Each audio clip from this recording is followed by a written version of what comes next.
Hi, can I help you? We're looking for a van. Any special features? Child locks. Don't want to lose anyone. No windows. Privacy. No carpet or seats. Easy to hose out. Roomy. There's going to be a lot of moving around in there. What is this van going to be used for? Like everyone else, we're doing a podcast. I'm Jennifer Sandwich. I'm Lisa Sweatshirt. And I am Acadia Einstein. We're the host of Yikes, Murder and Stuff, A not safe for work podcast where every week we'll bring you stories of true murder, international crimes, and abnormal psychology. If that sounds like something you're into, then put your headphones on and hop in our nondescript windowless van and come see the puppies. Yikes, murderandstuff.com or wherever you listen to podcasts.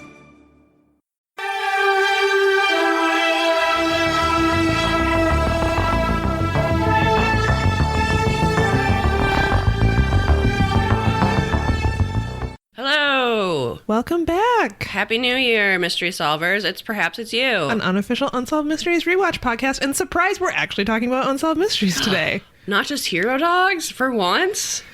You know, I kind of want to be the Hero Dogs podcast, but that would be an odd transition. Like, fuck the rest of this. Just dogs from now on. Like, we could have been doing this about dogs this whole time. What were we thinking? I mean, I was going to be like, oh, it didn't occur to us, but so little occurred to us when we started this that it's not it's like, surprising. No. Like, oh, did we consider making any other type of podcast other than Unsolved Mysteries? No. No, because we thought we were brilliant and the first people to ever think of it. We weren't. Oh, those were naive days. Sure were. So it is now 2019. Welcome to the new year. You made it this far. I think you should give yourself a pat on the back for surviving 2018. You sure deserve it. Do you have any New Year's resolutions that you want to share, Samantha? My New Year's resolution is to take more time off work. Yes, that's a great resolution for you. And I'm going to try and stick to it. I really am. Because I don't take a lot of vacations. We're planning a trip to Chicago, but it's going to be relatively short. The last, long vacation I took was maybe 2 years ago. I'm not planning on doing another one. So I think just more time here and there. Yeah. I realized over the holidays, because I did take some time off, just like a couple days, it's so nice to have that to look forward to. It makes it easier to be at work, weirdly. No, it's absolutely true. When you have that time to look forward to and you don't have anything planned, all you're going to do is sit on your couch. Maybe you're going to go to Secret Discount Target. Maybe you're going to do anything. So I'm hoping to do more of that. That's my New Year's resolution. Do you have any resolutions? I don't really have any resolutions. My New Year's Eve plans that I was really excited about was I was going to take a luxurious bath. I mean, I did. I don't know why I'm talking in like a weird tense. To take a luxurious bath, get in bed super early, and be asleep by like 10:30. The sleeping part didn't happen, but the rest of it did. And then I wanted to get up like refreshed New Year's Day, light a candle, and start a painting first thing in the morning, and I did. And it was great. Lovely. That is really the way to start out the New Year, is doing whatever the hell you want to do. Yeah. I was like, okay. I had cleaned up my workspace, was like ready to start something new. It's exciting. That's great. I hope all of our listeners had a good start to your new year. You survived the holidays, and that is no small thing. Sometimes that's rough. Yeah. So congratulations for that. And now maybe you got to just bunker in your house for a couple months and not really see anybody. Ride out the cold. Great, depending on where you live. Introvert time. It really is. Be cozy and ignore everyone. Maybe watch every season of Law & Order. Maybe. Which is what Liz is planning. Maybe you have 20 discs of Law & Order to get through. Now's the time. I've just started season 2, so... Would you say you're behind in your Law & Order plans? Or it just hasn't are you not really going by a schedule? It just hasn't been that cold yet. We haven't gotten into the meat of it. It's 40 degrees today. We're not in deep dark winter, so where you want to just hibernate on your couch. I mean, it is dark a lot. I feel like it's a time where your body is just sleep. That's all you want. But yeah, sitting on the couch in front of whatever you want to watch on TV sounds so nice on a gloomy winter's day. I'm still in my pajamas right now, and it's afternoon, so I'm probably not going anywhere today. But look, you're making a podcast. I mean, I'm working right now. Exactly. We get paid for this. Yeah. So, Totally. speaking of, I want to give a big thank you to all of our listeners who have... While we were on hiatus, we got some gifts. So many gifts. Everyone has been so generous. We made an Amazon wish list kind of like not seriously expecting to get anything, and we received so many things that are helping us out with the podcast, helping us out just to relax. We got a couple sheet masks. Yeah.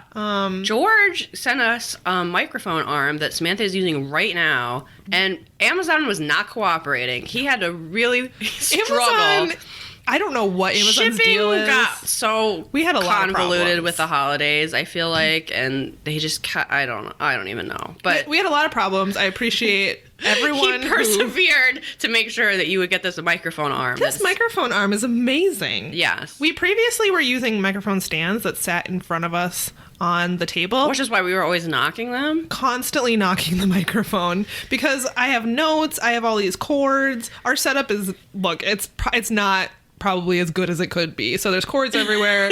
I have notes. I have random a phone. things on the table. I usually tissue have a polar water that I'm Yeah. hitting with my hands. So now I have a lot of space in front of me, and you'll hear less thunking, Yeah, which I think is going to hopefully. be great. Yes. So thank you, George. This is amazing. Huge thanks to George. Huge thanks to Gary/Christy. You go by both names on Instagram and Facebook, who sent us an amazing gift of a suitcase full of cheesies. Lifetime supply of cheesies. We will never run out of cheesies. Our Canadian friend to the north of us. I also feel like this package must have cost $1 million to ship. I don't even want to think about how much it must have cost to ship. Amazing. Yeah. You knitted us something. Yes. Which we have magic rocks now. Matches Robbie Stacky. I appreciate the color scheme of the little shawl scarf. I'm going to have to that was- re-inflate Robbie Stacky so he can wear the shawl. I really think you should. The podcast room is missing something, and I think it's Robbie Stacky wearing a shawl. Yeah. It has a Christmas tree right now, but that's going to come down, so great spot for Robbie Stacky wearing it. Even though he's really not the mascot anymore. That's true. Mustache is our new mascot, but we're not totally kicking Robbie Stacky to the curb. My new favorite thing is when Rochelle besmirches, and the mustache, the dog, a hero of the French Revolution. On our holiday episode. And was like, yeah, I don't care. And you just go, how dare you? So great. Mustache is an institution now. I could listen to just that little clip over and over again. It's so great. Don't dare, How dare besmirch the I like that mascot the beginning of that podcast is literally just us like screaming at Michelle. Rochelle is so tolerant. Yeah, she really is. Thanks, Rochelle. We really appreciate her coming on the show. It was a lot of fun recording that holiday special.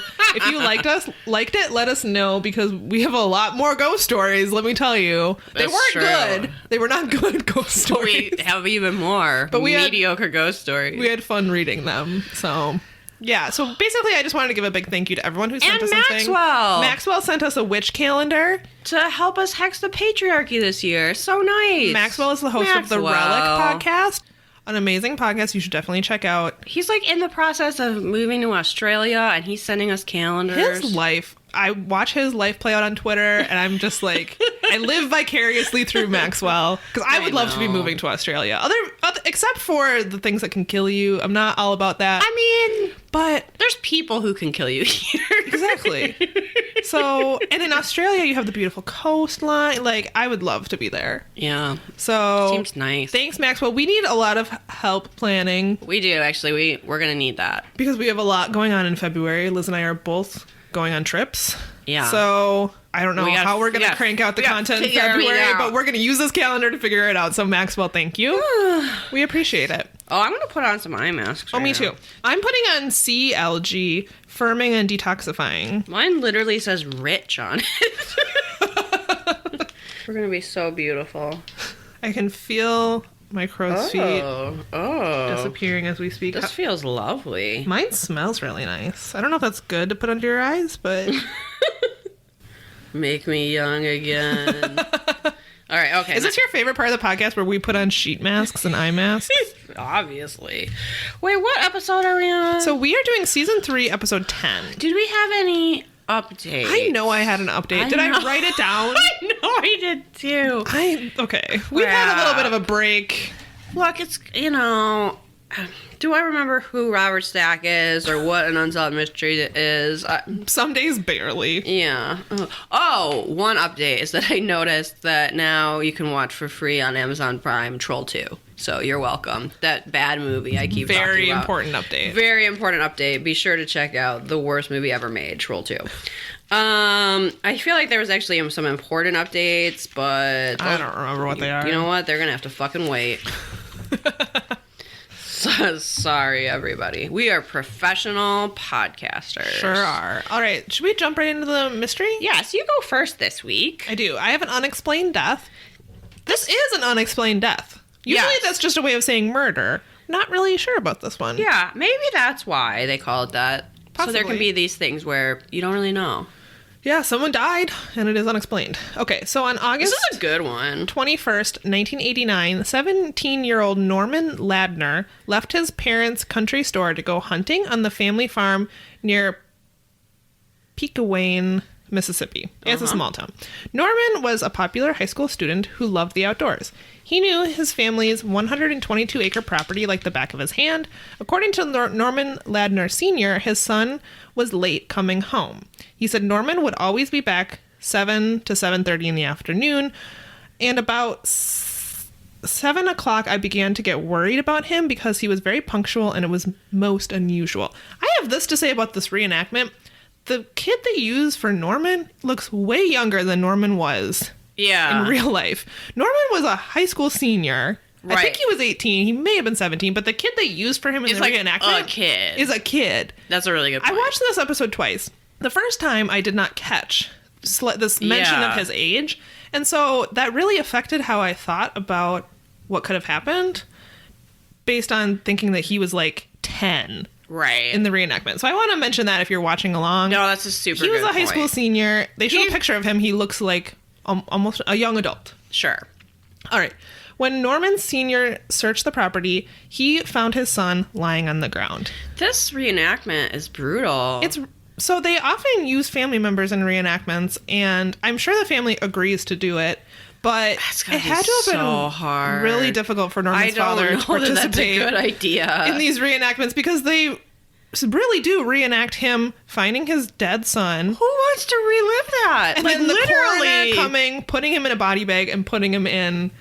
Like, who would want to relive that moment? I don't know, but that is rough. I felt so bad for these parents. Yeah. Yeah, they do a lot of interviews of the parents for this segment, and it's really heartbreaking. So Norman's father said, I knelt down by him and felt that he was cold, so I knew he had been dead for a while. It's a deep shock and a tragedy to find your own son dead because you could never imagine or think how this could happen until you've experienced it. The music is like high drama right now. Oh, yeah. The parents are like so composed, like in a way that I could never imagine being. No, not at all. But they've really, and we'll talk about it in a minute, they've taken on this, like, investigator, like, role in this. Yes. And they take it very seriously, and I think they... I would just be a wreck, I think. I would not be able to handle it. So a single gunshot to the head had taken the young man's life. Just after 10 p.m., the sheriff's department arrived. They roped off the area and began their investigation. All right, so Sheriff Lawrence Lumpkin is on the case. That's the greatest name. It sounds like something from a cartoon. There's no way that's real. I drew the mustache. He has a mustache. I was wondering if you thought he should be MVM. The mustaches in this episode are pretty boring. I drew two of them. They're just... It's a standard cop mustache. I don't literally know. called this the boring. Yeah, You can picture it right now. It's just like mustache. Sheriff Lumpkin has a boring But mustache. his name is Sheriff Lumpkin. What? I know. But That might be the name of this episode. Sheriff Lumpkin. so there are a lot of theories about what may have happened to Norman. Some of them involve some nefarious activity on the part of the sheriff's department. I don't know that I'm in that camp, but I will say that Sheriff Lumpkin did not do a good job of investigating. No, he We'll did not. get more into it, but this is what he says. Foul play is the first thing that I normally address in the course of an investigation. I ruled it out in this instance because I saw nothing there to indicate that. At first, I thought it might have been an accident. It looked as though he might have been in a tree nearby and subsequently fallen out of the tree and the gun discharged.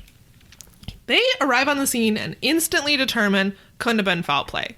without really Based on investigating. what? Nothing. Nothing. Based on nothing. And we'll learn in a little bit that there's some evidence to suggest that maybe it wasn't an accident or or suicide, which is what they ultimately rule. I love these eye masks so much. My eyes feel so nice. Liz is just touching hers. I also really like the smell of mine, which again, don't know if that's a good thing. They're like really stuck on there. Yours looked nice and thick. It's because this is the Rich brand. Oh, yes. Did those come from Marshall's? You know, I think someone sent these to me, so I don't even know where they're from. Did a listener send that? No. Oh, okay. Which, why? Get on that. Chop. I really enjoyed the face mask that a listener sent. I don't remember who. That was Becky. Oh, Becky. Yes, Our that was face luxurious. Masks. I'm going to do that tonight, maybe. I wore mine I've been saving it. on New Year's Eve. Oh, that's perfect. It was lovely. Okay, so Norman's father said that the coroner also told him that it was an accidental death. He says the coroner came back to the store after the results of his examination, and he came up with 2 deputies, and he said that he felt that he was 90% sure that it was an accidental shooting. However, Norman's family was in for a terrible shock. When the official ruling came in, the coroner said that Norman did not die from an accident, he committed suicide. The coroner's decision was based on the fact that Norman died from a close contact head wound. The bullet entered his right temple and exited his left temple. They called it a very typical suicide wound. Sheriff Lumpkin speculates. I can't take that name seriously. Sheriff Lumpkin. Don't you picture like a cartoon bear wearing like a little sheriff's outfit? Like, dum, dum, dum, dum, dum, dum.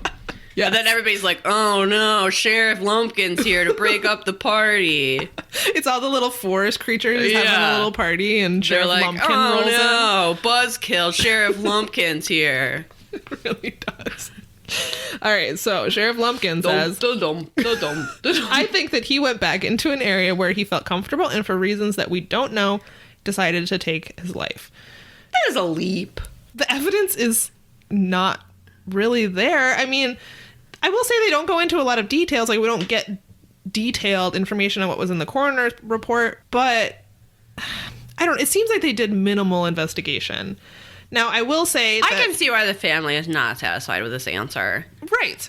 Like, part of you wants to say, okay, because what the sheriff is basically saying is that these people are in denial. It's hard to accept that their son committed suicide. I get that. I do get that to a point. Yeah. But there's other aspects of this case that make you wonder. And also, even if they came to the correct conclusion, I think the way the sheriff's department handled it, of course that the family is not going to be satisfied with that outcome. Right. Like, they did not handle it well at all. I don't think they investigated it well. They didn't. They didn't communicate to the family well. Fingerprint the gun. Yeah. They didn't. There was something else, They didn't make too. any effort to find the bullet. We'll get into that in a second. Right. Like, if you're expecting a family to accept shocking and horrible news, you kind of need to be thorough. Yeah. You should be thorough no matter what. Well, yes.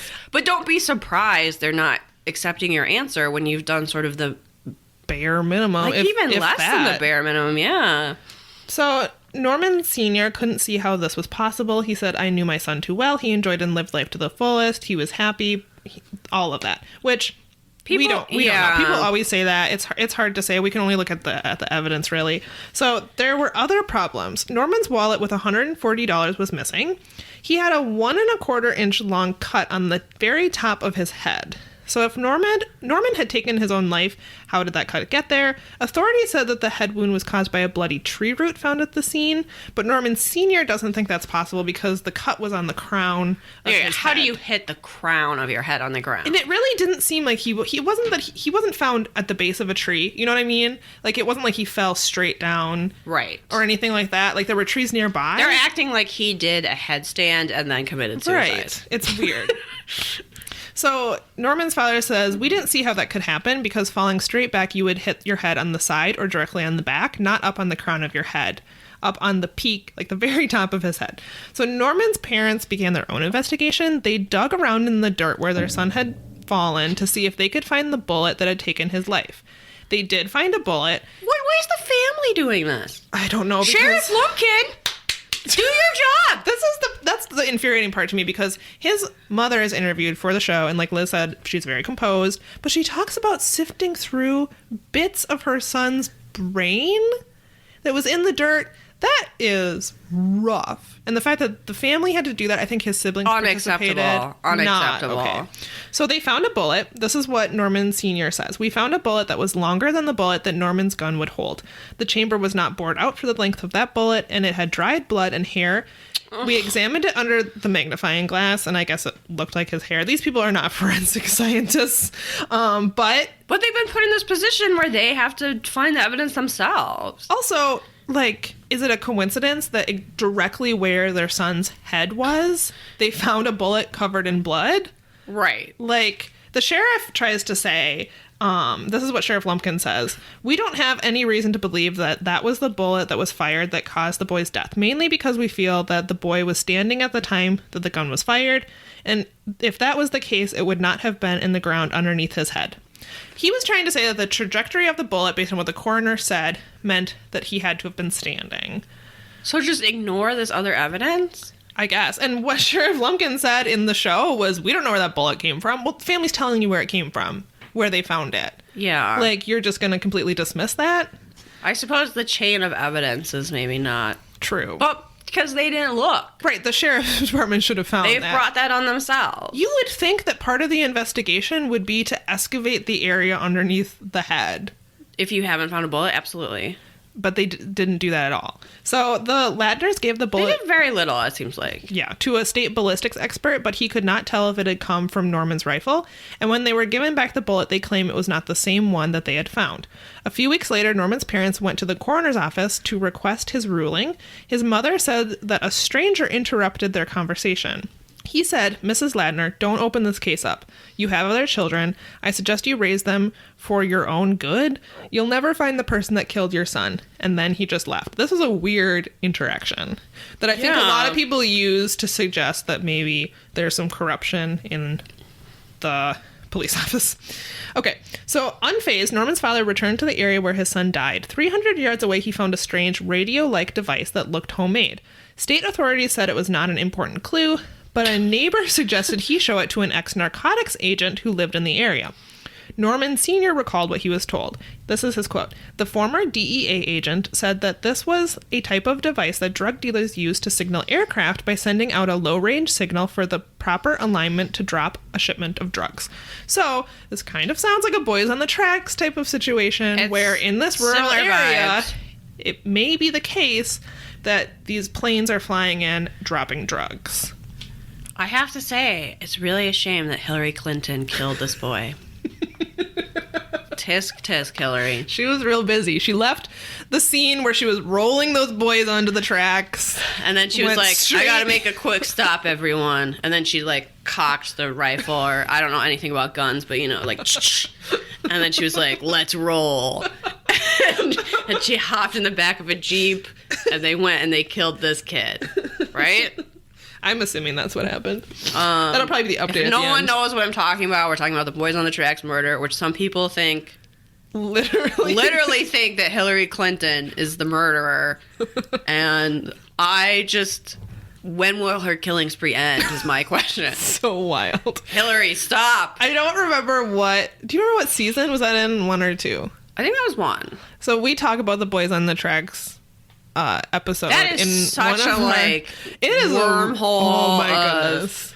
Buckle up if you haven't. Conspiracy theories, and it's a very sad case of 2 boys who were hit by a train and were probably already dead before the train came. So then the question is, what the fuck? It's wild because so the authorities answered that what the fuck question with, I know, Hillary Clinton. She was down there in a brightly colored suit. There are some... You know how a lot of conspiracy theories just pull on these threads that do exist, but then they just unravel into this madness? Or are you talking about how Katy Perry is Jean-Benet Ramsey because they have the same eyebrows? Yes.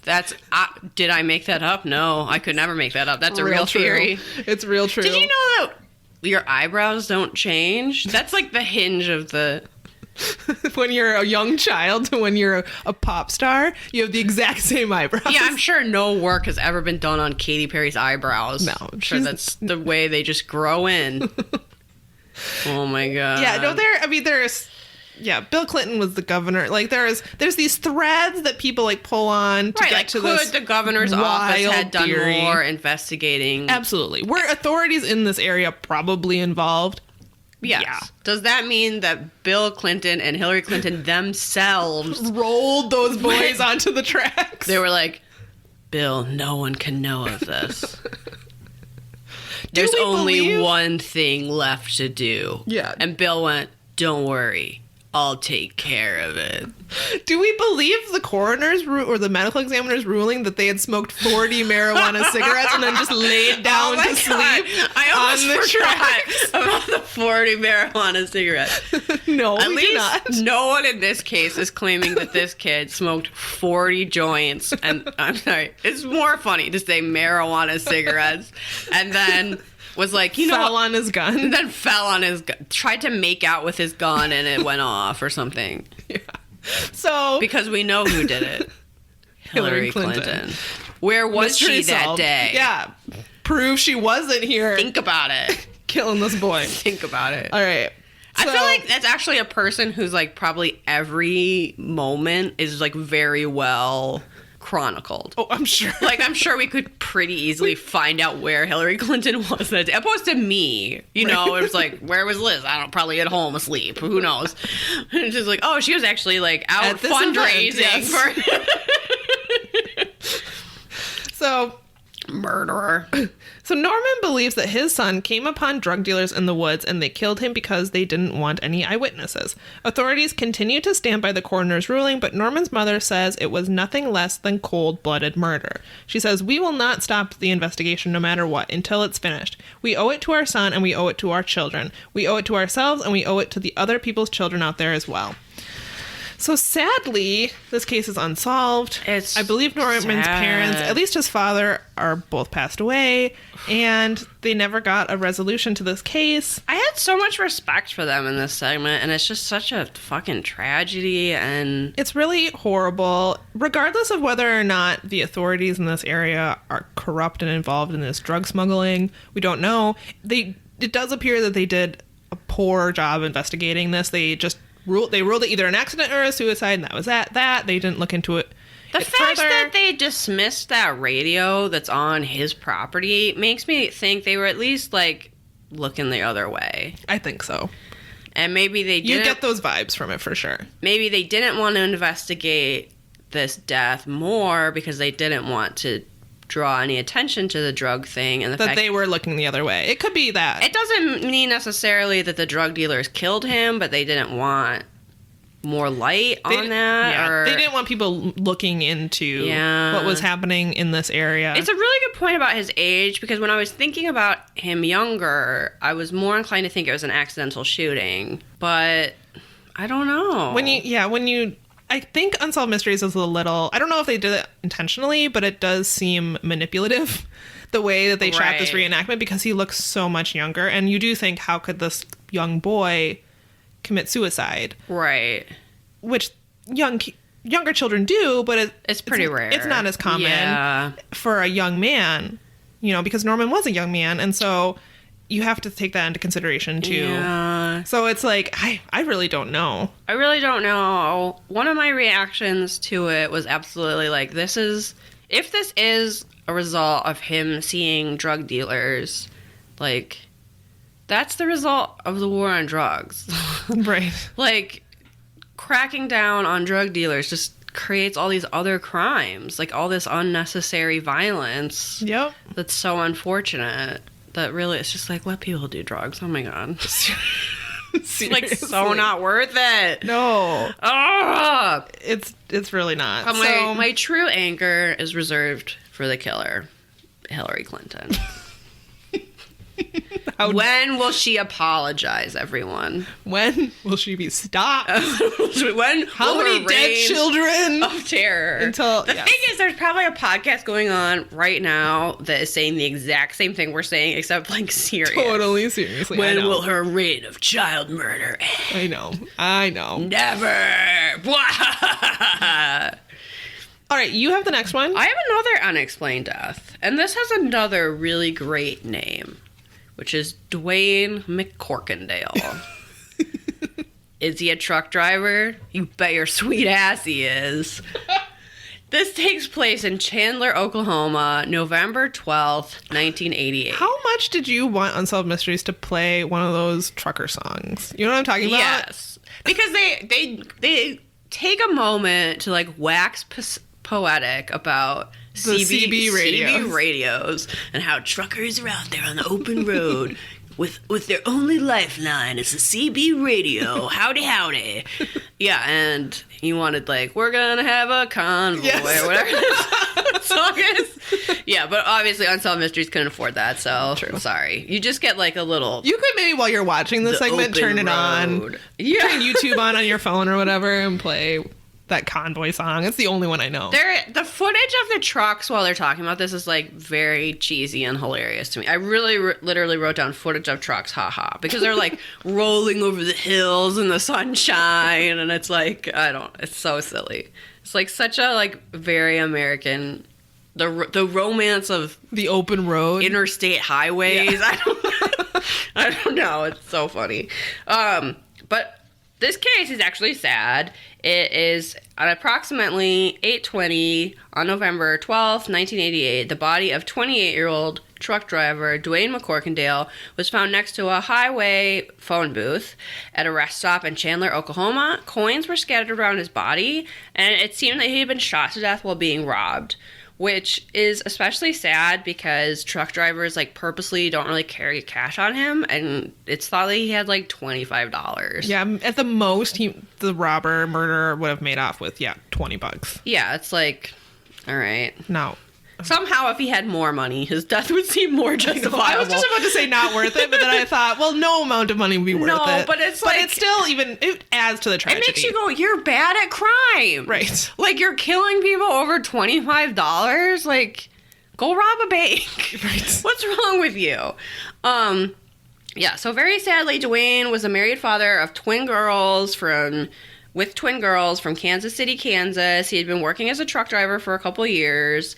The reason the CB radios come up is because, he's like on the radio chatting to the other truck drivers, and he mentioned that he was going to pull over to call home and just like check in. So they were sort of wondering, did someone hear him on the radio and know he was going to pull over, or follow him? Were they just waiting at the payphone knowing like inevitably someone would stop? And Pretty sure that's more likely. Yeah, I agree, but it's something that they like. The problem is that they have nothing to go off of, so they're trying to grasp at anything. Yeah. And this radio thing, And they're this like, was well, like maybe a regular route for him. Like, he would go from Detroit, Michigan to Oklahoma City, like moving machine parts, and I don't know, like every week or every couple weeks. So yeah, there's just like, it's just a regular day of his life. There's like nothing special about it. It's not like he was moving something valuable. Right. It's just a random, senseless, violent crime. So like, where do you go from there? And I do appreciate that they seem to take it like really seriously, and they recognize like, this is the sort of person who's gonna do this again. Which, very true. Yeah. So one avenue that they explored to get evidence for the case was that they put articles in trucker magazines to ask for information, which I thought was really smart, because you're looking for people that are like spread across the whole country. They're moving all the time. If this person is targeting truck drivers, then someone might see something. And it's also a community with like some camaraderie, so it's going to be like, oh, it's one of our own. Like, we got to like help out. So I thought that was really smart, and they did get some leads from that. One was that several truck drivers had been harassed by a Ford Pinto that had a CB radio for some reason. And the car would, like, purposely cut off trucks on the highway and then, like, this sounds so made up, and then mock them on the radio. And when the truckers would be like, what the hell are you doing? You're going to get yourself killed. They'd be like, no, we're going to kill you like we killed that other trucker. Right. That sort of sounds just like an asshole to me. Someone who's just getting their kicks by being rude. It's like the internet hadn't been existed. It didn't exist, so they couldn't be an internet troll. Right. So this is what they were turned to. CB radio trolls. And there are certain people that like are thrill seekers, and they probably got a lot of excitement from cutting off. You know what I mean? And like just being a dick. Yeah. So, I wonder if this is someone who has a CB radio in their car. I wonder if they just read in a trucker magazine that a trucker had been killed and was just like mocking people. They very well could have. I don't really know that that's evidence, but it is someone who was like, "We're the murderers." Like, how is that real? I don't know. Okay. There was also a driver named Ed who had a strange encounter with a woman that he believes was in that Pinto. Oh my gosh, this woman like comes up and asks if he had any dope. And this is like seemed like the squarest like old man. Like I can't imagine like approaching him and being like, "Hey man, do you have any dope? It would be like asking my grandfather, like, "Hey, can I bum 40 marijuana cigarettes off you?" And the guy was like, no. And then she was like saying that she needed money because she really needed like a hit and blah, blah, blah. And at some point she like says she needs directions. So he like turns in the cab slightly and she like puts her whole body through the window and is like, "We just need money. I need drugs." And he like manages to get her out of the cab, and then she jumps in this brown Ford Pinto and drives away. Right. So they're trying to make these connections. That they were desperate for money. Right. There's these drug fiends out there, and they'll do anything. They're driving Ford Pintos just around, which, like, I don't know, gas costs money. Yeah. How desperate are they? They're just driving around, taunting truckers, demanding drugs, and generally being annoying. I don't know. So, who knows? That incident happened the day before Dwayne's murder, about 13 miles away. However, there's never really like any connection. Like, were those people actually connected? Don't know. They have no idea. So the three people in the Pinto were described as a white and black and white female. What? This is a white... Okay, I think we have one white male, one black male, and one white female. It should be noticed that the female confronted Ed for drugs in the area of Dwayne's murder, leading to possible motive for robbery. There are no sketches available of the car's occupants. Okay. It should be noted that the Pinto had one very distinct feature. A CB radio. None of the occupants were identified. Okay. So, yeah, it's unsolved. The investigators have looked into a possibility that an unidentified woman called Mercedes was involved in Dwayne's death. Her name was Mercedes? Okay. She was murdered by her boyfriend, Did James. she have the accomplice Ford Pinto? Maybe. I'm honestly like, that's why I was like, wait, what? What is happening? She was murdered by her boyfriend, James McAlphin, on July 10th, 1991. Was this in the episode? No. This is all extra info. Yeah. Sometimes we get extra info on the wiki. Prior to her death, he used several false identities. To date, her real name is unknown. Investigators learned that prior to her death, she had mentioned that she was used as a lure to get truck drivers out of their trucks, where her companion would then rob the truckers. In one case, the companion murdered one of the truckers. It is possible that she was referring to Dwayne. Investigators noted that she matched the description of the woman seen by Ed, but we don't actually know if that woman was connected to Dwayne McCorkindale's murder. Yeah, they could have been two separate incidents. Yeah, I'm sure that's not... I feel like there's like one case ever where a trucker got robbed. Yeah, that's like it. It's really sad. It's really sad, and his wife points out that he just would have handed over that $25. Right. Like, why... This person shot him in the back and then looked to see if he had money. Yeah, he would have just handed it over. Ask for the money. So be better at crimes. Yeah, no kidding. Oh, Robert Stack says the ridiculous thing, but for him, the freedom of the road ended in one violent and spineless split second. Okay. So take that with you. All right. Yeah, I don't know. This really is just it mostly is besmirching Ford Pintos, so yeah, you don't really see those around anymore. True. All right, so our next one is a miracle. Oh yes, we have another New Mexico mystery. Yeah, a lot of mysteries in New Mexico. It's a mysterious place. This is actually one of my least favorite New Mexico mysteries, but at least it's about a staircase. This is about nuns and a staircase. But at least it's not sad. True. Okay, so Robert Stack opens this segment by saying, a century and a half ago, Santa Fe, New Mexico was the last outpost of the Santa Fe Trail, a bustling, untamed haven for outlaws, gamblers, mavericks, and renegades. Oh my God. Also, retired rich white people that have decided living in Santa Fe means they get to wear cowboy hats and like 5 turquoise necklaces at once. That's about right. It's also an outpost for them. All right. So in 1852, the Sisters of Loretto, a religious organization in Kentucky, sent 7 nuns to Santa Fe, New Mexico. Along the way, one passed away due to cholera, and one had to turn around and go back to Kentucky due to illness. It's a regular Oregon Trail. When the 5 remaining nuns arrived in Santa Fe, they started a school and made plans to build a chapel. In April 1878, the Chapel of Our Lady Light, now known as the Loretto Chapel, was completed in Santa Fe. It took more than 5 years to complete the construction of the chapel. The nuns were happy with the building except for one thing. There was no staircase leading to the choir loft. Which, hello, bring that up.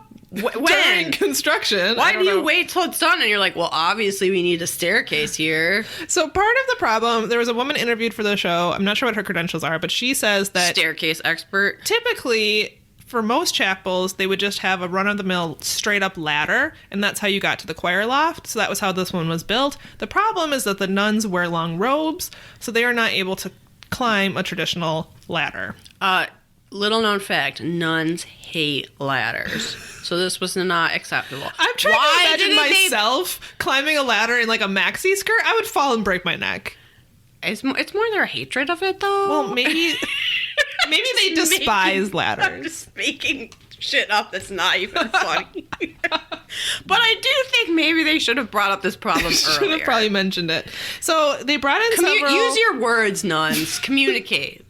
Several carpenters were brought in, but none could think of a good way to create a staircase without removing too many of the pews. They interview a sister who is currently Zipline. Living... Or like...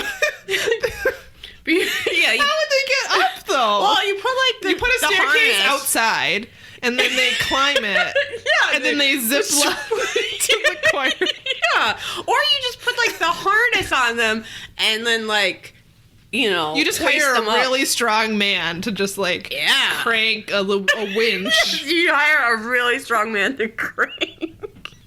I think we solved this problem. They should have hired us. They didn't need carpenters.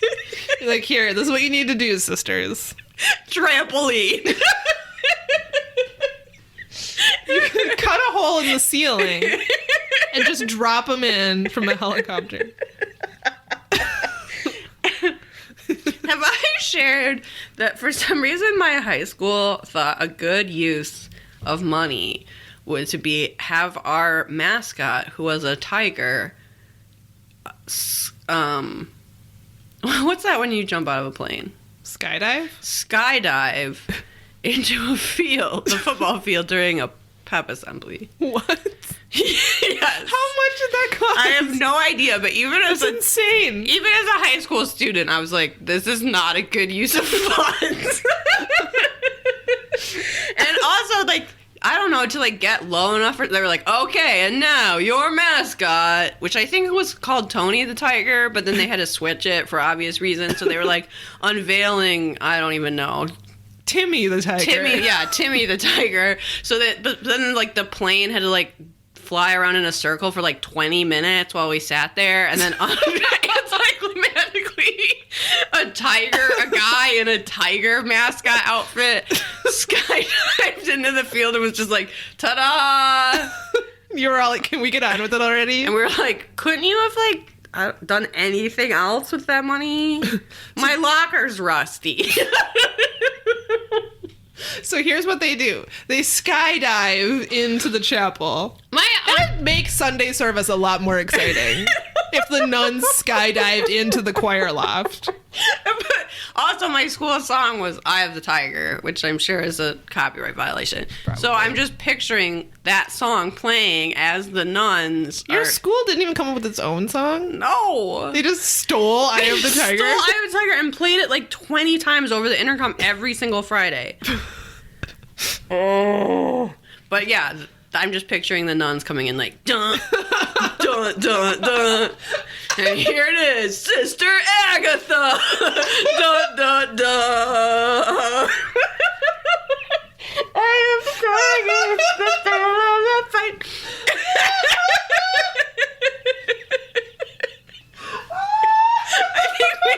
I don't know why they needed a staircase so bad. We've come up with so many solutions. I am dead. That was the funniest thing. So they like grab the mic. Once they're all in there, they just break out into a chorus. Yeah, it's like Sister Act all of a sudden. Oh my god. Yeah, they didn't need a fucking staircase, but... Alright. So... Yes, sorry. So they're interviewing a current sister. It's now it's still a chapel nunnery. Like it's still like an active, but it's also a tourist attraction. So they interview this woman, and she said they brought in so many carpenters, but they all just shook their heads in dismay. As carpenters are wont to do. So the nuns decided to pray. A staircase out of wood? Can't be done. I'm sorry. I thought you wanted it made out of something practical, like turtles. I gotta go. So, obviously, they decided to pray. Oh, that's what they do. So God, that's their solution to everything. So the nuns decided to pray to Saint Joseph, the patron saint of carpenters, for a miracle. They completed Who's the patron saint of podcasts? We need that miracle. Robert Stack? I feel like he's the patron saint of this podcast. Oh, that's a good point. Okay. Maybe not every podcast. Yeah, he doesn't give a shit about Joe Rogan's podcast.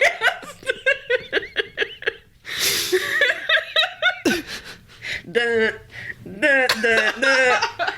Dun, dun, dun. We really need one of those like prayer candles with Robert Stack on it. Yeah, that's that we could light for every recording.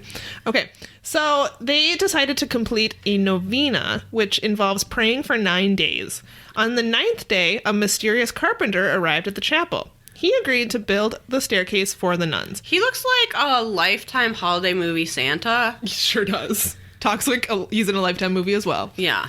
All right, I want to point out at this point in the story that this is like a legend. This is not like super well documented. So we're just going off of like the story that they tell.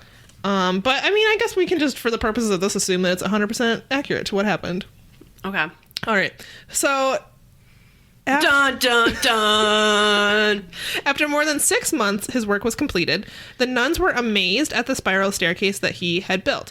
It was able to stand without any central support. Instead, it rests by its own geometric design. It's a very steep staircase as well. It's 22 feet and has 2 360-degree turns. The carpenter must have been a master carpenter. Interestingly, there are 33 steps in the staircase, which is the same amount of years that Jesus was alive. Okay. So maybe that's a sign that it was a miracle. The nuns planned to thank him with a dinner, but he vanished and was never identified. So he didn't take any money. He just said, here's your staircase, and he fucked off. So my question was, okay, he's working on this for 6 months. For free. They never paid him in any of that time. They were going to give him a dinner. Like, they don't got a lot of money. I guess the chapel wasn't up and running. They weren't taking collections. In the, like, reenactment, he comes by and he's like, Sister, I'm a carpenter and I'm in need of work. And she's like, oh, our prayers are answered. We need a staircase. He didn't say, I'm in need of doing hard fucking labor for free. He said, I'm in need of work, which would mean they would pay him. It seems like they did not pay him at all in 6 months. They apparently didn't even make him food before in this whole 6 months. He wasn't even getting, like, room and board. Did they ever ask his name in 6 months? Doesn't seem like it. Like that he's working. If they did, it did not survive to this day. Well, that's just rude. Sister Agatha. That's why I think there's a lot that's left out. Like, maybe he showed up and agreed to do this and they just never paid him, and that's why he just disappeared, and then they didn't keep his name because they didn't want to, like, tell people that, hey, He gave them an invoice and they were like, we're not going to pay it. We're nuns. What are you going to do? Exactly. Like, Fuck off. That could have been how, like, he built this beautiful... Are you going to sue nuns? I don't think so. Get the fuck out of here. That's what that was a direct quote. That was quote. Sister Agatha. From whatever the hell chapel this was. She said, and that's actually carved in stone by the door. Get the fuck out. Get the fuck out. It's really beautiful. So the staircase stands to this day, and many still wonder who the carpenter may have been. In 1965, Jesus. a master carpenter named Oscar Hadwiger visited the staircase and claimed that the mysterious carpenter was his grandfather, Joan Hadwiger?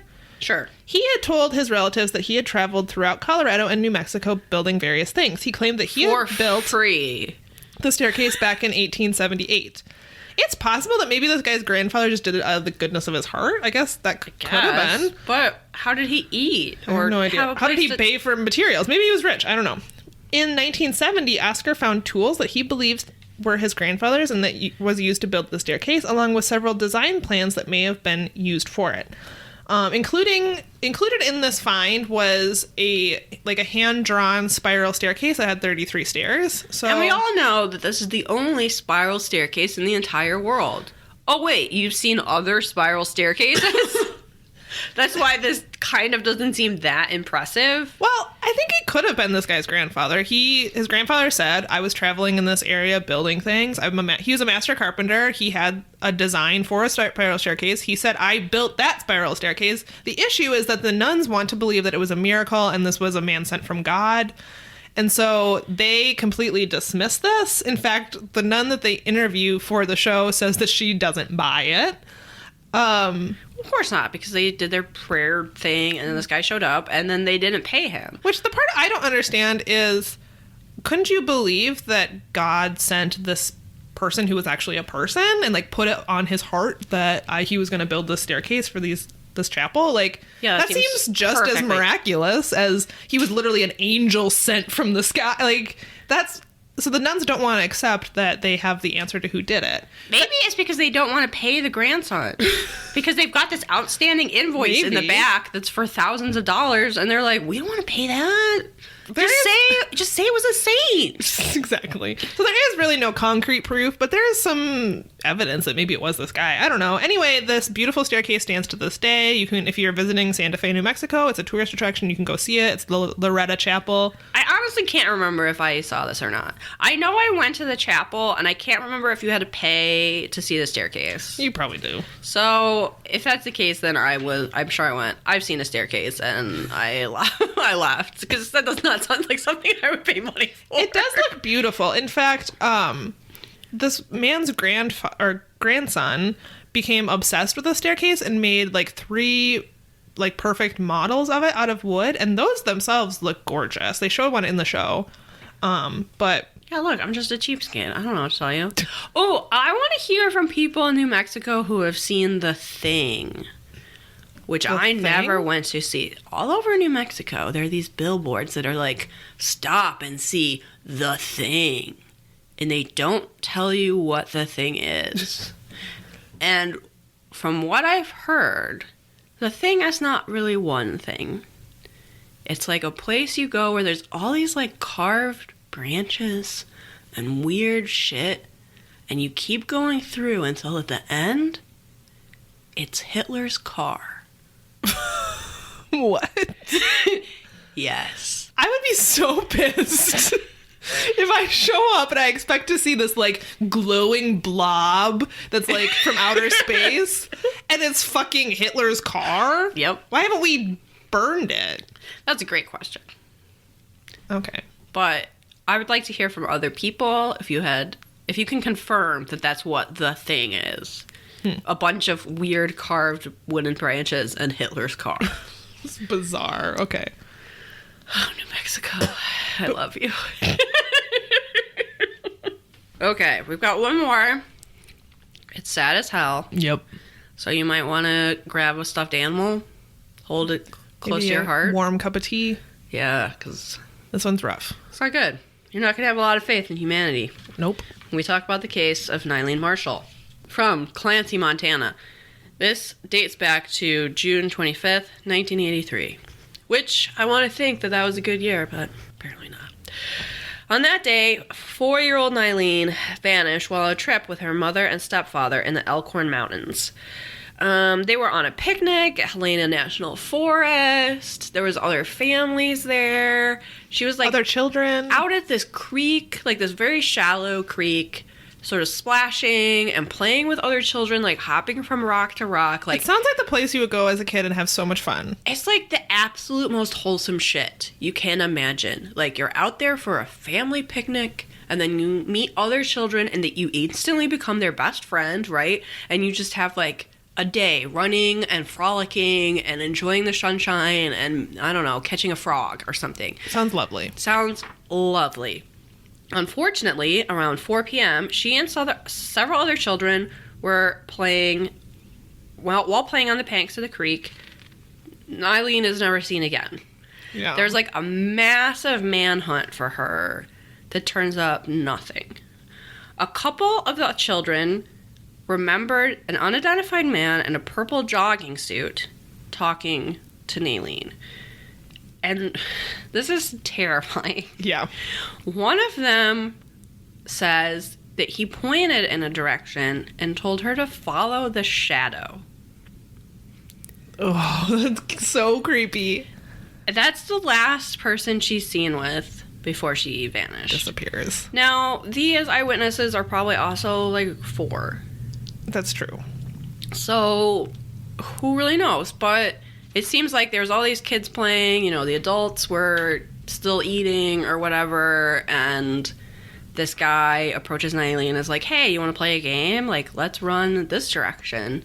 And it seems perfectly harmless to a 4-year-old, and then She's gone. she's never seen again. Her family spreads, you know, missing persons flyers across the United States. The update on this, or like not officially an update in an Unsolved Mysteries way, but the Center for Missing and Exploited Children received an anonymous call in November 27th, 2 years later, in 85, claiming that he had Nylene. 2 months later, an organization called Children Find of America received a typewritten letter from the same man. He claimed that he was raising her as his own child and that he now called her Kay. He claimed that he loved her and that even though he was sure her family missed her, that he was going to keep her. And there's like all these things about like traveling the world with her and how no one was questioning their passports and references to sexual abuse and blah. It's horrible. Over the next 6 months, Children Find of America received 2 more letters and another 2 phone calls from this man. They were all received from Madison, Wisconsin. The FBI was able to trace those calls, but they were to phone booths and Edgerton, and that, you know, there was nothing else they could do after that. And they subsequently stopped. The letters were postmarked from the Madison area. Nylene had been cited all over the country, which they felt like fit with his claims he was traveling with her, but also People have sightings of missing persons all the time. people cite Elvis all. You know what? Yeah, Like it's not. That's not that credible. yeah, it's really really sad. So Nylene's uncle also saw 2 composite sketches of a man and a woman wanted for a child abduction in another part of the country, and he believes he saw them the first day of the search for Nylene. Maybe? Like, I'm looking at these sketches right now. They're very generic. Yeah, those are bad. This guy sort of looks like almost like a Ken doll or something. Like, it's just a shape of a face, and then, like... Yeah, that's not very specific. And is this supposed to be a grown woman? Because that looks like a girl. She looks 12 and mean. Yeah, those are not good sketches. So, I don't know, maybe. He had claimed he had taken her to San Francisco, New York, Oklahoma City, New Orleans, Nashville, Chicago, Puerto Rico, Canada, Great Britain. I am not convinced that the person writing these letters and making these phone calls is the abductor. No, people get called.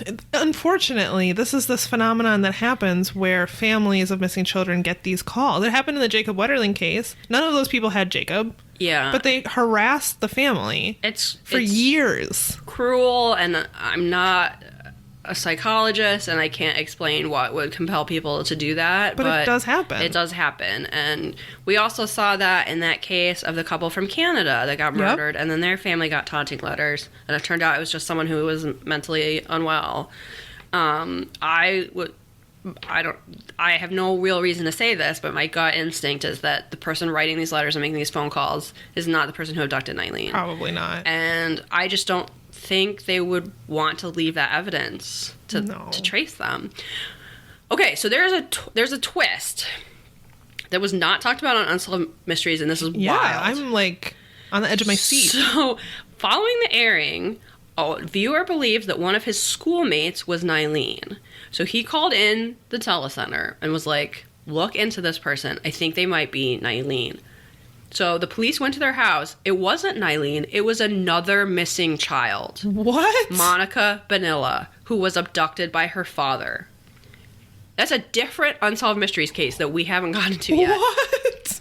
That's crazy. How did this kid know? Did she did she say something to her classmate? Maybe he was just like, something feels off about this. Yeah. I have no idea. But it turns out she had been abducted by her father after her mother got custody, and he had like kidnapped her and like changed her name and moved, and Wow, that is wild. So she ended up reunited with her mother and her half brother after this case aired. That's crazy. That's crazy. That's Unfortunately, amazing. Nylene remains unsolved. And then her mother was actually murdered in Mexico in 1995. What? Yes. Oh, that's so terrible. Yes. That sweet woman that was like, everywhere I go, it might look like I'm having a nice time, but I'm really just looking for my child. She was murdered? She was murdered. Oh my god. Wow. There is a Find a Grave page for Nylene's mom if you want to leave a message for her. Nylene's case is a part of the Doe Network and several other databases like that if you're interested in trying to... God damn it. It's just so sad. I hate it. Really awful. It's an absolute worst nightmare. Missing 4-year-olds, that's not... Did you at any point think, while watching this, that maybe she was just lost in the National Forest? Based on how many people and children go missing in national forests? I don't, only because it seems like... There were a lot of other people there? There was a lot of other people there, and it seems like they had like a pretty massive manhunt right away. True.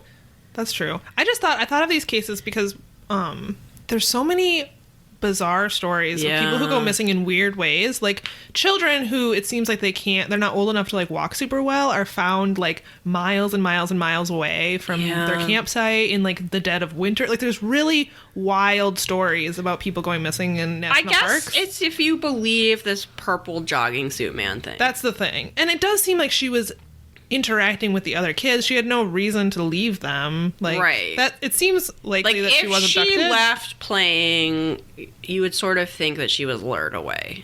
Right. It does seem like the most likely, unfortunately. And I mean, her being lost and they show a like updated, age photo of what she would look like at 33, and it's so sad. So sad. So that's the bummer of the thing that we end with. Should we rate the episode? Yes. All right. How do you feel about the mysteriousness? I thought this was pretty very mysterious. None of this is solved. I mean, there is a staircase, but other than that, we don't know what the fuck's going on in any of these cases. I'm a thumbs up, I think. Thumbs way up for me. Reenactments. Solid. I thought they were pretty quite good. I didn't appreciate how they changed the victim in the first Norman. They made Norman a lot younger, but maybe they didn't do that intentionally. I feel like that aside, if that's allowed, I felt like the reenactment was very like composed well. Yeah. Like the music was good, like it was very gripping, but also like serious, like not too melodramatic. And I thought Naileen's was like scary, but not exploitative. Yeah. I also liked the New Mexico reenactments. I thought they set the stage, the costumes, the set, all of that was really good. They were in the actual chapel. Yeah. So I'm a thumbs up, I think. Yeah. The silliest part is definitely the like trucks. Yeah. Driving around. But it's just like dated. It's not, you know. And that's kind of good in its own way. Yeah, absolutely. Of course. Fashion. Did anything stand out to you? I don't think it did. Robert Stack had that ugly tie he seems to like so much at one point. Oh, I did write down that at the very beginning. He was like in a haunted house. He's like stalking a haunted house. Yeah. He's like outside a haunted house on the sidewalk. It's like weird. Just hanging around. Spooky, I guess. I don't know. The one piece of fashion that stands out is the girl reenacting Naileen's sweater. Oh gosh, which is like the most sweater. Great 80s like ski sweater, and I want it. Yeah. But also that is on a 4-year-old who goes missing. I know. I'm kind of whatever on the fashion. So yeah. And Robert Stack, not in it so much. He really didn't appear much. He just told us about the glory of the open road. Thanks, Robert Stack. Yeah, so sideways patron for saint them. of the Perhaps It's You podcast. All right, out of a possible 5 out of 5 Robert Stacks, I would give it a 4. I think a 3.5 is kind of where I think it's pretty good. It's good. I think your first mystery in particular is very mysterious. Yeah.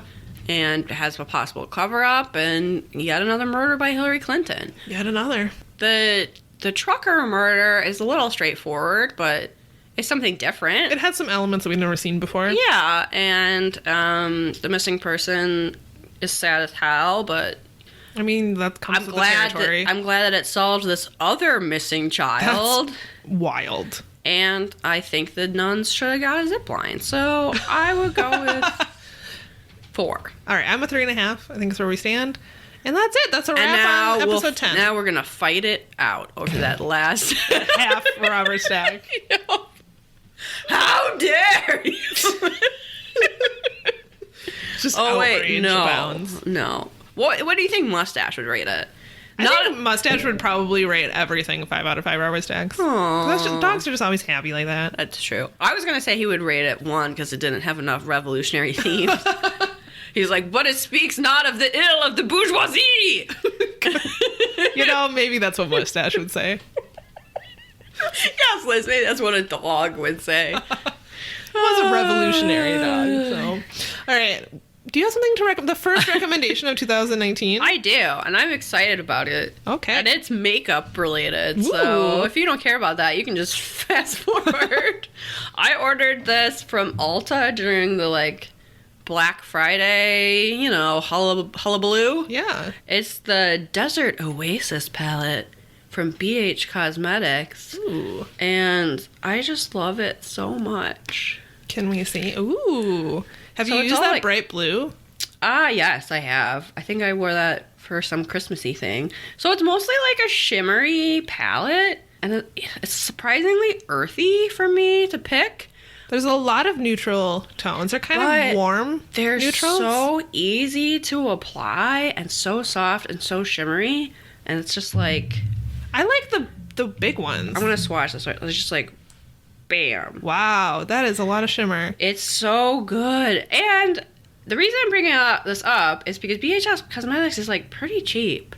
So I bought this on Black Friday, but even full price, it's $22. That is pretty good, and you get a lot of shadow. Yeah. Those big pans of the. This is technically supposed to be highlighter, this side, but you could use it on your eyes I too. just use it as shadow because they're kind of too, I don't know, coppery for me as a highlight. But it's just super blendable and really fucking easy. You just bump, bump, bump.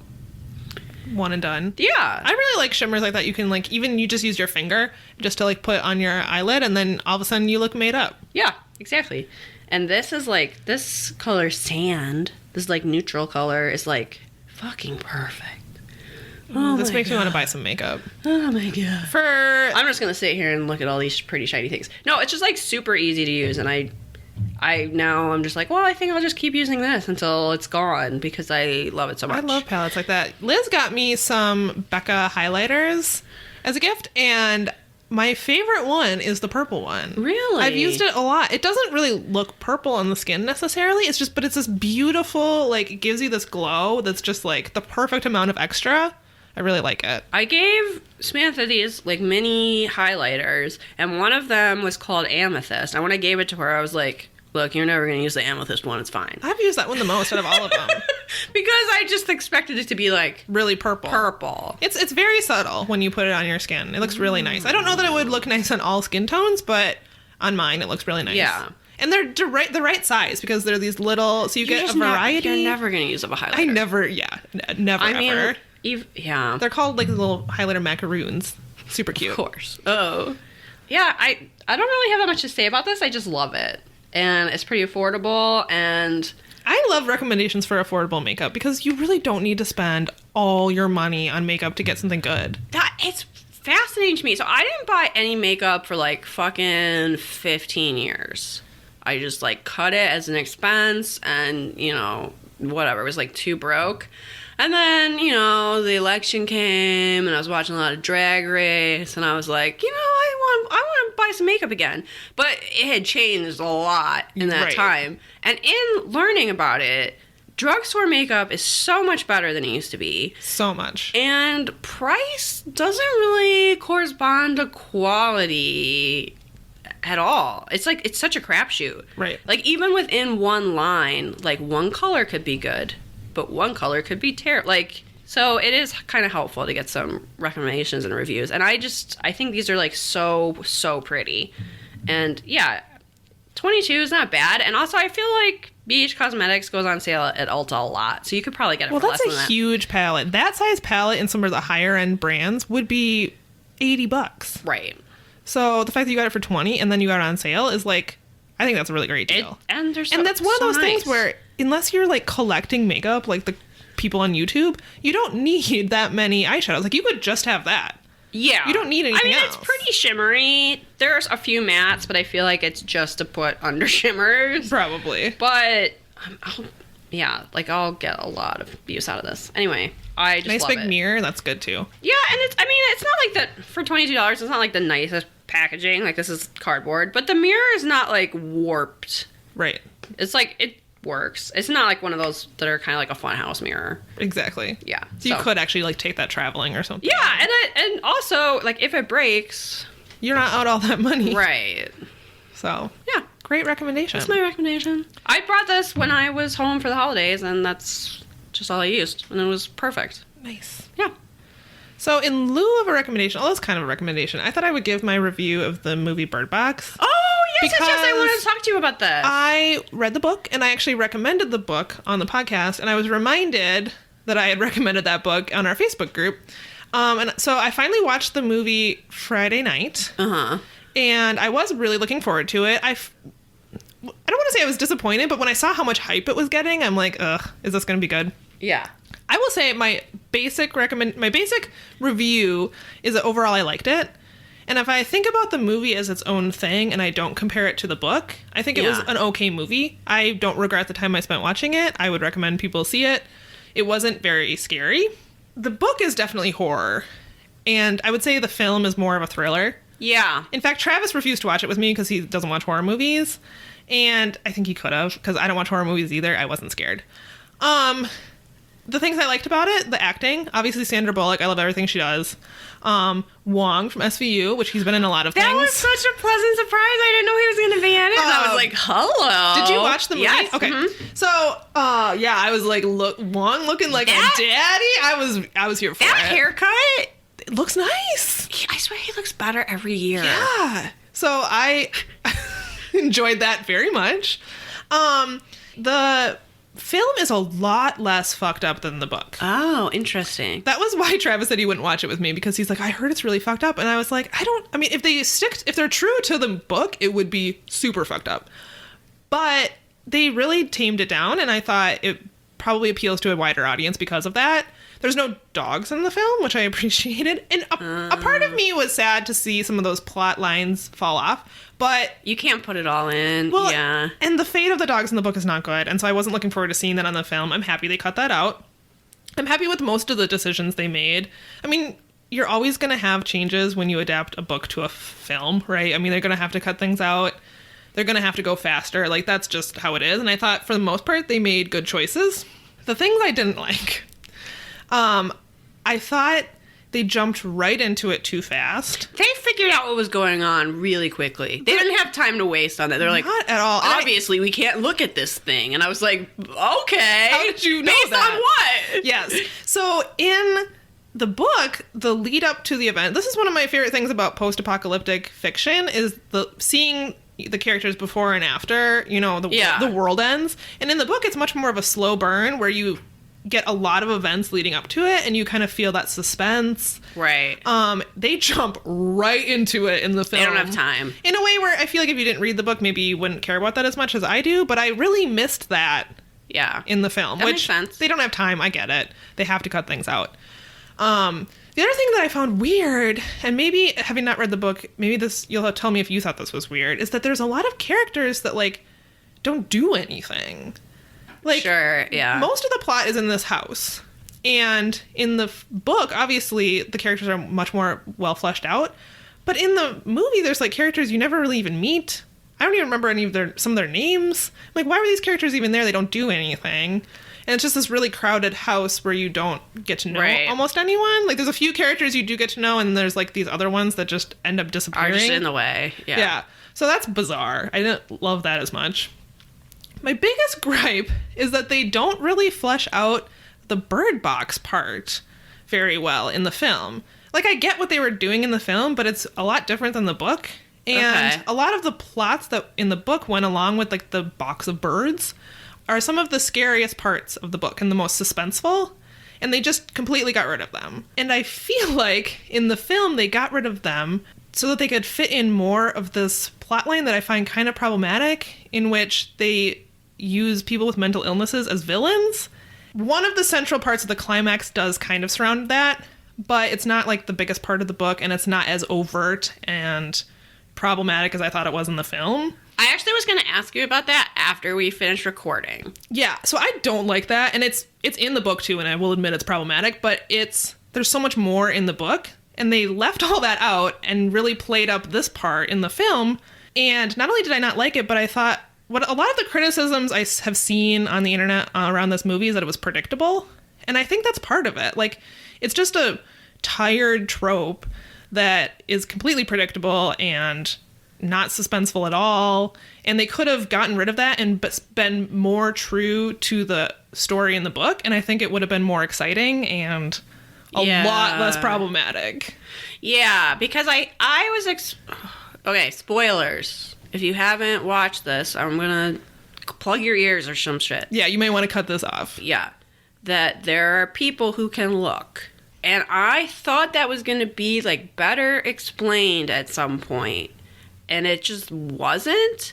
And it was simplified in the film to be people with mental illness, basically. Yeah, but I thought there was going to be, like, a reason, or, some more explanation to that. And Mac was like, why is it that they're acting like people have, like, a bad gene, or... It's basically saying, if you're already crazy, then you're not going to go crazy. Like, that's basically what they're saying in the film. Yeah. And that is sort of unsaid in the book, but it really is surrounding one character. This is a spoiler.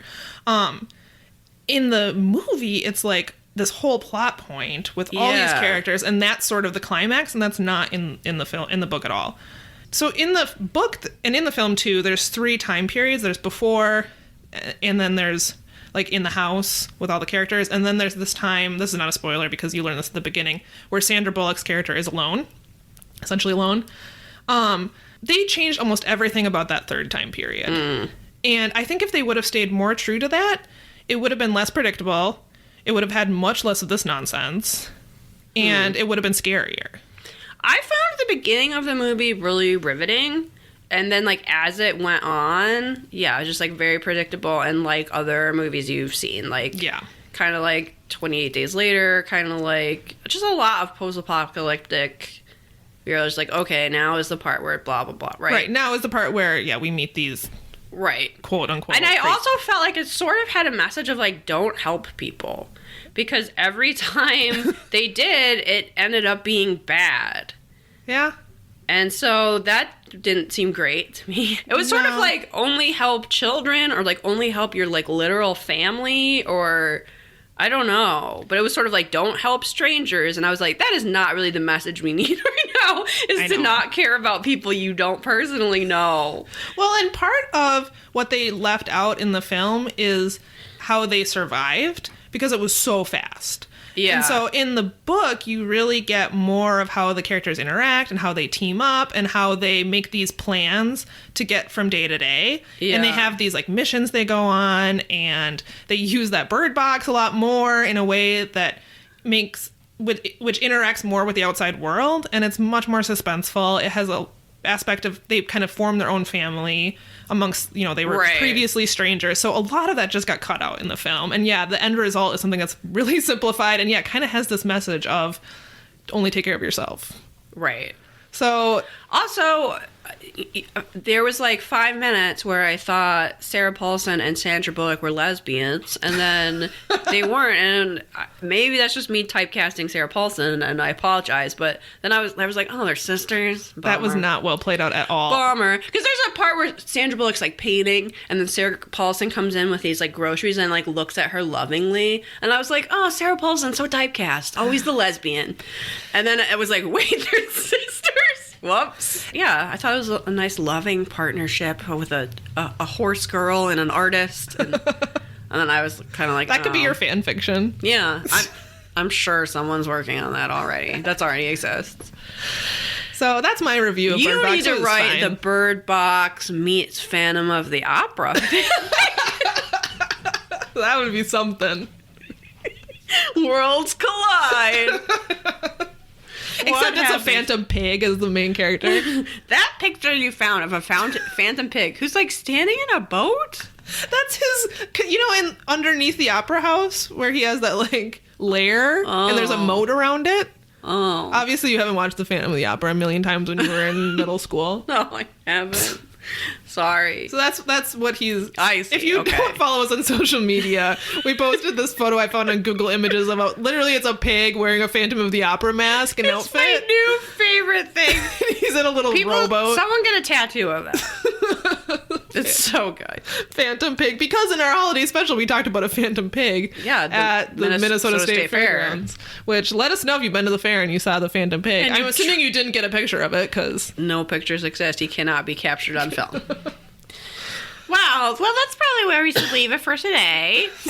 You should follow us on the social medias. Yeah, That's Facebook. Facebook, Twitter, Instagram. Perhaps it's you. we post. That's the kind of shit we post. If you want to see a cute little pig wearing a Phantom of the Opera mask, you know where to find it. Join our Facebook group as well. On Facebook, we have a group called the Unofficial Something. Perhaps It's You That's the only one. podcast group. You'll find it. Join that. We interact with our fans there a lot. If you want to email us a paranormal tale, which like no one has been doing, so please, if you saw a ghost, if you saw the Phantom Pig, if you, I don't know, saw Mommy Bigfoot. If you had a ghost in your drain. Yeah. Did you once flood your dorm and then try to blame it on a ghost? We will count that. You should email us at perhapsitsyoupodcast@gmail.com. There's also a form on our website, perhapsitsyou.com. If you want to throw a little bit of money our way, you'll get bonus content. We post something every month, and occasionally we do things like watch parties where you can watch the show along with us. It's patreon.com/perhapsitsyou. Yep. And if you join, you get a welcome postcard from Yep. us because we're so great. Handwritten. Yep. Is there anything else? I think that's about all I got. Oh, thank you for our presents, everyone. We love you And so Happy much. New Year. And you should make your resolution to solve a mystery. Yes. Whoa. And then tell us about it. All right. Bye. Bye.